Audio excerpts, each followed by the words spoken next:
It's kind of disorienting at first because it's so counter to how you lived your whole life up until that point. Another one bites the dust. And okay. I'm being respectful here. I'm just in a good mood. We have another physician who decided against completing their training, pursuing the path, practicing full-time as a physician. This is Santiago AQ. His video is why I didn't apply to residency. I'm told that he's an IMG that wanted to do infectious disease. I have not watched the video yet. Let's watch it together. Check it out. There is something called the fur burners theory. This theory basically states that our lives can be thought of as a stove with fur burners on it, where one burner is for work, another for health. We've all seen this, right? This analogy. Every time you turn up the heat in one burner, the heat in the other burners goes down. Small counterpoint, but important counterpoint. With the 4 burners, the idea being that balance, right? If you put more energy and time into one, then you have to remove it from the other. However, there is of course a way to increase the gas being delivered to the stove so that you can actually increase one burner and not have to decrease the other ones, although you can't increase it by too much, right? And that's where we get into the world of productivity, efficiency optimization, etc., optimizing your sleep, your work, killing 2 birds with 1 stone, socializing and exercising, all that stuff. But we're not gonna go too deep into that. And that's kind of my problem with medicine. I feel that to practice it, you almost have to accept a life where all of the other burners, except for the one of work, are pretty much turned off. We're gonna come back to this. I don't necessarily agree. To be honest, I didn't thought about this too much as a student because I was just so focused on my studies and on playing the game. But as the years went on, little by little, I started to realize that yes, medicine was in fact awesome, but it also stole the most valuable thing I had, my time. Medicine stealing his time. Totally get that. What you have to remember too is that practicing as a doctor is different than being in residency and different than being in med school, right? So the amount of time you put in med school and in residency is more. It is more challenging. Your lifestyle is not as balanced until you get to the promised land that is attending life. Even within attending life, there is variation. Some specialties, especially surgical, tend to be a little bit more demanding in terms of requiring more hours per week and maybe less predictability with schedule. Other things like dermatology or primary care can be a little bit more predictable and fewer hours per week. I have a buddy from med school who's now an attending in family medicine, and he works 32 hours a week, 4 days per week, and he's killing it. He's living a very good, healthy, balanced life. This struck me one day when I went to visit my grandparents. I was so focused all those years on studies, I didn't visit them as often. Until one day, I went ahead and paid them a visit, and I tried to do what I used to love doing with them, a board game. And in that moment, for the first time ever, my granddad wasn't able to play. That's when I realized that I had lost all of the chances I could to play one last board game with him because I was just so busy studying, seeking that success that everybody seemed to talk about. If I continued to live like this, the same thing would start to happen with all of the other aspects of my life. My partner, my friends, my family. That's when I decided that despite my passion for medicine, I was not going to live a life where I kept sacrificing the things that I value the most just to be successful and earn a living. So really touching story he has about the board games with his grandparents. And I totally get where he's coming from, right? But I wanna remind you guys that your medical training is different than attending life. So that level of grind and that level of dedication and commitment to medicine that he needed to put in during his training when he's studying all the time is not the same as attending life. And then when it comes to hobbies, everyone has different hobbies, obviously, and you just make time for things. So I love cars, and even as a broke med student with no time, I made it a point to do autocross at least a couple times per year, where you're essentially taking your car on a big parking lot, on a racetrack made out of cones. But I had about 3 main options to choose from. Number 1, I could enter a less demanding specialty, dermatology or ophthalmology or radiology. None of those specialties were ever of any interest to me. I really didn't have any intention to study anything else, so that wasn't an option for me. I respect that. Follow your passion. If you're not interested in other specialties, then just focus on the one that you want to do. But I'm actually not totally certain what is the lifestyle of an infectious disease doctor. In my head, it was pretty standard, something similar to primary care or something also pretty chill like radiology, but it sounds like I'm probably wrong. So if someone can comment and let us know what the standard lifestyle is. Also, we'll be doing So You Wanna Be an Infectious Disease Doctor on the MSI channel, where we actually work with ID doctors and they will tell us all that stuff and more. Number 2, I could dedicate myself to private practice because, as you may know, private practice is a little bit more relaxed, more flexible, demands less hours. This also didn't work a lot for me because the thing I really loved about medicine was the academic part, was doing rounds, was being able to teach students, was being able to take the time and do exercises with them and teach them how to interpret a EKG. Those kind of things were the things that really fired my engine. I love teaching too. I think a lot of people really enjoy the teaching aspect of academia, but keep in mind there are many hybrid positions available where you can work in the community or with private practice, and then you do have some responsibilities with teaching and actually less responsibilities with the research if you don't want that. So you get to practice and teach if that's your priority. Number 3, I could go somewhere that pays really, really well and just work part-time. The option I ended up choosing, and I ended up choosing to do so in the US. I studied for the steps, I did research, I published a paper, I improved my English, I improved my CV. I did like every little thing they wanted, except doing a rotation in the States. That was really the only thing missing. By the time I had done everything else, rotations started to close, because of course, a global pandemic had to occur. I had nothing else to do, I had no more exams to do, but also no rotation to apply to. I decided to do the only thing that made sense for me at the time, which was to take some time off. I think I can use these 2 months while everything reopens to just spend time with my family, resume some of my old hobbies. Great idea.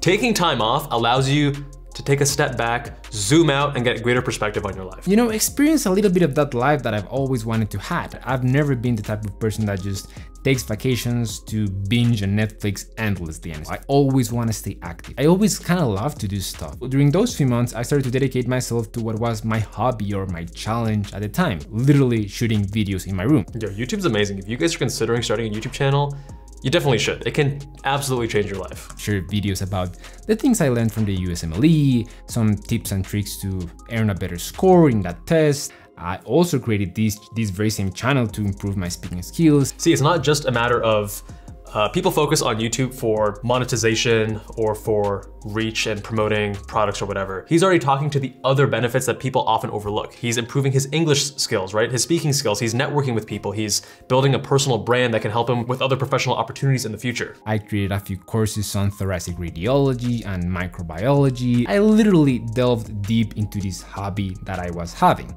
I started to earn a living. At least something that made me live comfortably in Colombia, be independent, save some money, buy fancy stuff here and there, and kind of enjoy my life. Content creation, baby! So content creation is very fragile. Don't neglect the risks associated with it. If the algorithms change, whatever happens, you lose your followers or you're not getting as many views, you will make less money. You can't rely on that. You can't expect that to continue indefinitely unless you're a top dog creator like Mr. Beast or someone, right? If you're overly reliant on social media for monetization, remember it's very fragile. That's why I suggest if you're gonna go down this route of content creation and entrepreneurship, that you think of other ways, other avenues that are more robust for monetization. So if one fails, then you have other backup methods. The other thing I wanna raise is that you don't need that much money to be happy, right? In Western society, we often focus on the rat race, achieving more, earning more, right? Whereas slowing down and having more time to yourself and for your loved ones, that often is a very underappreciated form of wealth. I've always had this notion that the only people who are able to make it online, who are able to make a living online, are the famous and the charismatic. And the ones that have nice feet. Check out my OnlyFans. A doctor earns his living by going to the hospital every single day. The income of a creator works very differently. Most of the income I have, like 90% of my income, doesn't come from the things I did that month. Instead, it comes from the things I did in the past. So now we're getting to the discussion of active income versus passive income, trading your time for money in that moment versus building things, which still takes time, but you build the things and then you ride that wave as it continues to generate revenue week after week. If someday I simply want to take a day off, well, I just take a day off. Tricky though, especially with YouTube, right?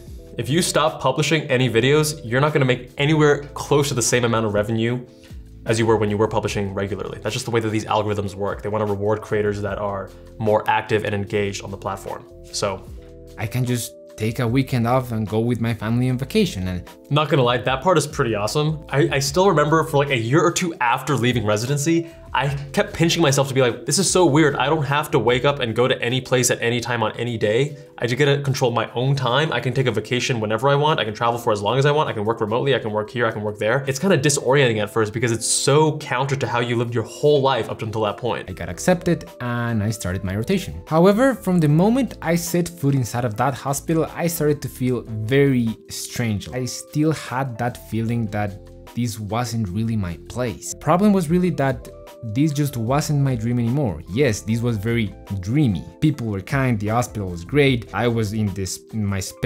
favorite specialty, but this just wasn't the thing that really moved my engines anymore. So this is interesting. As a medical trainee, it is very common to experience ups and downs. Very, very common.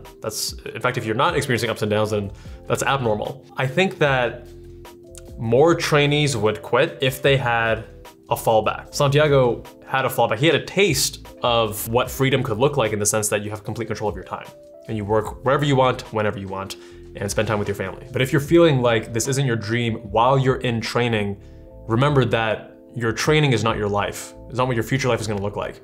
What you wanna look at are the attendings in your specialty. Are they living the life that you would want? I had a different dream. I had a different pathway that I wanted to pursue. And that's when I realized that what I first interpreted as an obstacle or as a punishment from life was actually the best opportunity I could have ever had to discover a better pathway, a better way to live my life. So key, right? It's not about the cards you're dealt, it's about how you play them, or as I like to say, reality is not in events, but in our perception of them. So if some challenge or obstacle gets in your way, you can choose to view it through a lens of growth, of positivity, as Santiago is doing here. Beautiful. I decided that I needed to leave medicine, but taking the decision wasn't as easy as it sounds. In fact, I just kept changing my mind over and over again. I remember that I constantly called my girlfriend telling her one day, you know what? I am gonna quit medicine. Just to call her the next day saying, you know what? Medicine is not that bad. I was fearful of making a decision like this because, to be honest, I've never been good at making these sort of life-changing decisions. So, quick side note here. With my decision, I had made the decision after creating my crazy spreadsheet that I discuss up in this video and talking to various mentors and all that stuff. And I actually checked in with myself every day and I journaled about it. Did I flip-flop on my decision? And what's interesting for me is that over the next couple months prior to me pulling the trigger, I never once flip-flopped. I held true to that decision. And I think part of that is as he's alluding to, maybe I had my fears managed because I felt like I had done the whole spreadsheet and calculated the risks, and my entrepreneurial plan was A, B, and C, and I felt pretty confident in it. So just something to note. So you have options, but in the end, all the pathways are kind of established for you, are kind of very restricted in the sense that you know that if you turn right, you're gonna end up there, and you know exactly how there looks like. In contrast, this new dream of mine was everything except established and restrictive. I mean, it literally had no path. There's a lot of excitement and a lot of fear that comes with that when you don't have that certainty, right? I think a lot of people who go into medicine are pretty risk averse. They like knowing if I just work hard, put in X amount of effort, then I'm gonna get Y result. But remember, even as an attending, there is a good degree of variation with regards to private, community, academia, full-time, part-time. You can still do entrepreneurship as a practicing physician as well. Just raising some counterpoints here. Need like a open field where you can go anywhere you want. That's part of the appeal, that you have total freedom and total autonomy over your time and your decisions. Good analogy with the road and the field. That's why entrepreneurship is for some people and not for others. There are a lot of people who would be paralyzed when they have that optionality and they don't have the discipline or the structure to force them to do X amount of work every day. There are a lot of benefits, but of course, not for everyone. But it's also kind of scary because there's no one telling you, okay, so if you go here, you're gonna end up there. First of all, you don't know what's here and you don't know what's there. So that is very scary. You're gonna make way more mistakes in entrepreneurship. You're gonna lose more money in entrepreneurship in the sense that, I mean, you can come out much more net positive, but in the process of learning, you will probably make a lot of mistakes that will cost you some money. And as humans, risk aversion, that feels very painful. You start thinking, oh, but what if I turn here and then this happens and that doesn't work and I lose my channel and I lose everything and I end up in the street. So the way I eventually handled this fear of mine was just to accept the nature of the problem. The nature of the problem is that every pro has an associated con. Like, that's the way it is. True. It's all two sides of the same coin. Medical pathway is very secure. That is precisely what makes it very restrictive and takes away your freedom and autonomy. And the same thing happens with my path. You have a lot of freedom and autonomy, but you lose a bit of that certainty, a bit of that safety. A lot less safety, a lot less certainty. What is more important to you? What are you more willing to put in the line to risk in order to get the other value? And I realized that for me, it's more important freedom and autonomy than security. So there's no right or wrong here. And I think a lot of people especially in the comments to these kinds of videos, will do some projection based on their values as to what is right and what is wrong. But ultimately, it's a very personal decision, and it depends on which pathway aligns with your values. So for both me and Santiago, entrepreneurship aligns with our values, where I am very comfortable with risk. I am very comfortable with the uncertainty, with the lack of structure. I love the freedom. I love all the benefits of entrepreneurship. Medicine is great too, but the values there, while they were aligned in a lot of ways, they didn't align quite as closely as entrepreneurship. Next month, YouTube can be taken down. But you know what? I can also lose my license. I can also get fired. I can also make a terrible mistake and get a lawsuit. I disagree with Santiago here. I think the risks with regards to YouTube are substantially higher than the risks associated with practicing medicine. What I did to help me see things a little bit more clearly was take out a piece of paper and write down all of my fears, all of the things that were clogging up my brain that I thought could end up ruining me. This sounds familiar. It's the fear setting exercise. This thought that giving up medicine meant accepting that I've wasted the last 8 years of my life. The reason I now have the job that I have is because I entered a career that I loved so much that it led me to create a YouTube channel about it. I truly believe that if I hadn't go through everything I went through, if I hadn't studied medicine, if I hadn't tried to apply to residency in the States, I wouldn't be here. This is a very common counterpoint that comes up where people say, oh, you're gonna throw it all away. And obviously not. He's already monetizing a lot of the pathway to where he's at today. He's created a course on studying tactics, right? I'm not sure what his YouTube channel is about, but I'm guessing that he's talked a lot about medical training and studying and other things that he can only talk about after having done what he's already done. Everything I went through was crucial to help me get here. And no matter what I do, I already spent 8 years of my life studying medicine. Nothing I can do will bring those 8 years back. Or I can choose to have wasted 8 years of my life and live a life that does make me happy. Essentially, this is the sunk cost fallacy, and he's using this as a way of getting around the very common and very human sunk cost fallacy. Everything has an associated cost opportunity. That by choosing to do residency, I'm not only choosing to do residency, I'm also accepting to have 80 hours per week where I don't get to improve my craft, where I don't get to create more quality content, where I don't get to improve my skills as a creator. Yeah, the opportunity cost of doing residency is quite substantial, and not just the time associated with focusing on your craft and possibly accelerating your business, but it can cause a lot of strain on your personal relationships. It can be a large financial cost because you could be making more money, and then there's the time value of money too, and you could invest that money and that could compound with time, yada, yada, yada. So people often forget about the opportunity cost of residency. When is it better to quit? When you're in your 20s without many responsibilities and with few bills to pay and with basically no one depending on you, or when you're in your 40s with a family to take care of, a ton of bills to pay, and a lifestyle to maintain. Yeah, it's definitely a lot easier to take those risks when you are younger. Absolutely. The older you get, the more responsibilities you have, and the harder it is to say, hey, let me do this really risky thing, and if it doesn't work out, then everyone's gonna be okay. I don't feel bad leaving medicine. I believe I can still help a lot of people, even if I don't get to do so as a doctor. And I think I've helped a lot of medical students around the world to be better students, and that makes me really, really proud. But yeah, I still believe I can make a difference. That's what I'll try to do from now on. You can definitely make a large impact with entrepreneurship, with content creation, with a lot of things in life. Being a physician and treating patients is not the only way to help others and to make an impact. Absolutely. All right, so first of all, congrats to Santiago. It looks like he's happy with his decision, and I'm happy for him. That's a huge and very brave decision to make. Now, for those of you who are possibly considering something similar, a few things to keep in mind. Obviously not just about the risk, but I can't really overstate the importance of having a robust backup plan, because it's a huge thing to walk away from medicine. It's very difficult to go back to it. I would urge anyone who's considering going down the path of content creation or entrepreneurship to think of how robust is their plan, what's the shelf life of it, and if it fails, what's the backup plan? With me, I quit once Med School Incentive was already well over 200,000 subs, and I already knew that we were gonna monetize it by offering X and Y kinds of services, as well as courses on the website.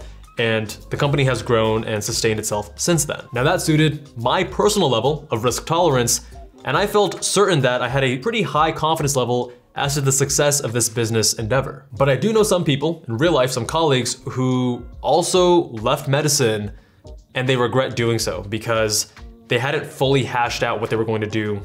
Instead, and their backup plan didn't really work out. Anyway, what do you guys think of Santiago's decision? Let us know with a comment down below. Congrats to Santiago again with his big decision. Much love, my friends, and I'll see you guys in that next one.